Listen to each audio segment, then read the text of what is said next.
स्वरूपं चिदानन्दकन्दं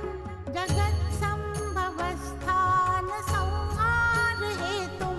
स्वभक्तेच्छया मानुषं दर्शयन्तं